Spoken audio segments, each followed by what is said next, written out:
The morning I finally ended my marriage, I made him breakfast. Eggs, toast, coffee exactly.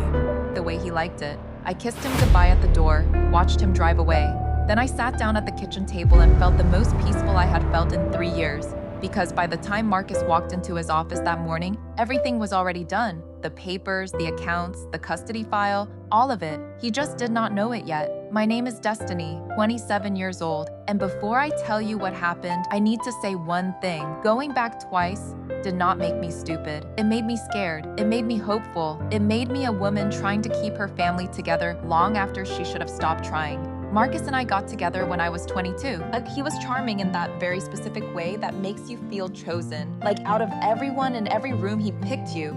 We got married at 24. Our first daughter came 8 months later. Our second came 18 months after that. By 26, my whole life was built around him. That matters. Because people love to ask why women stay. They rarely ask what it costs to leave when kids are involved.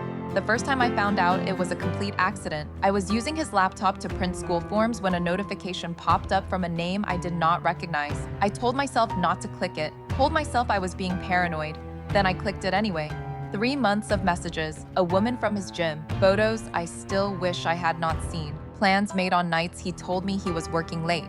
And I confronted him after the girls were asleep. He did not deny it.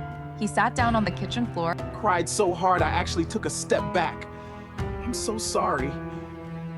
I hate myself. Please, I'll do anything. I filed for divorce the next morning. Then the performance started. Therapy 3 times a week, receipts, session notes, a man suddenly desperate to prove he could become someone else entirely. Sophia sat across from me at her kitchen table and said, You don't owe him a second chance. I know. But you're going to give him one anyway.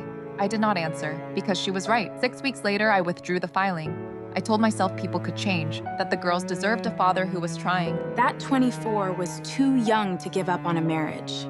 I told myself. Whatever I needed to, so I could live with the choice. The second time, I was not surprised. That is the part that hurts the most. By then, some part of me had already been waiting, watching. That kind of vigilance does not leave your body once betrayal moves in. It had been 6 months since he came back. 6 months of therapy and date nights and a version of Marcus that looked almost convincing. Then I found the second phone. A prepaid, tucked into the side pocket of his gym bag. 14 weeks of messages to a different woman, different name, different face, same exact pattern. I did not cry. I called my lawyer and told her we needed to reopen the paperwork. That night, Marcus came home, something worse than crying. He stayed calm, too calm. When he sat across from me and said, I'll take the girls. Not shouted, not thrown at me in anger, said quietly, like he had thought it through. You work full time. I work from home. A judge is gonna look at that and give me primary custody. Think carefully before you do something dramatic. I have never felt fear like that. Not fear of him, fear of losing my daughters. I withdrew the second filing 4 days later, and I hated myself for it every single morning after that. Sophia called the second she found out. Tell me you didn't pull those papers. I said nothing. He threatened the kids, didn't he? Still nothing. She let out a long, slow breath. Okay, then next time you do not react. You prepare. I said there would not be a next time. But even as I said it, I knew I was lying to both of us. The third time, I did not find messages. I did not find a phone. Came home early from work on a Tuesday because my meeting got canceled. And I had a migraine building behind my eyes.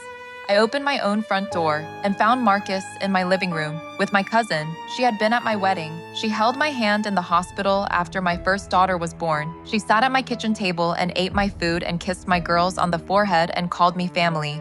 And there she was, in my house, with my husband. I looked at both of them. Neither of them spoke. I did not scream. I did not cry. I did not throw anything. I turned around and walked back out the front door.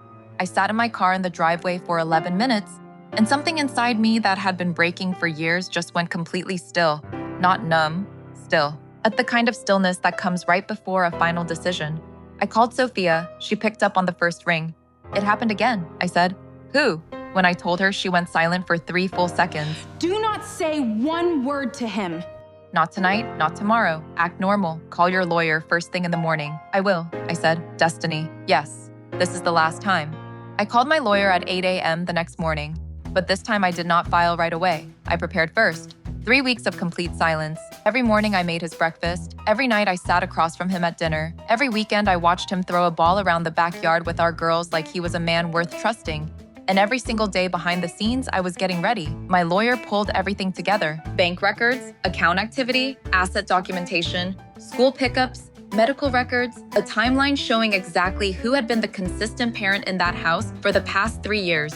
I moved my personal money quietly, made copies of everything important, changed what needed changing without letting him feel the air shift. Done being reactive, done being afraid, done waiting for him to decide how much damage he was willing to do. On a Thursday morning, I made him breakfast. Eggs, toast, coffee, exactly the way he liked it.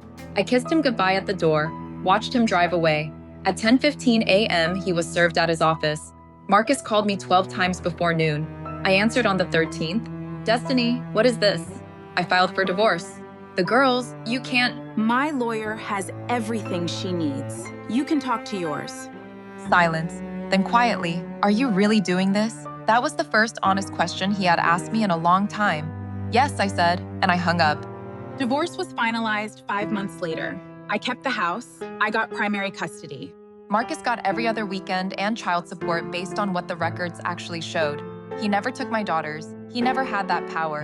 He just needed me to believe he did long enough to keep me afraid. My cousin and I have not spoken since that Tuesday. I do not miss her.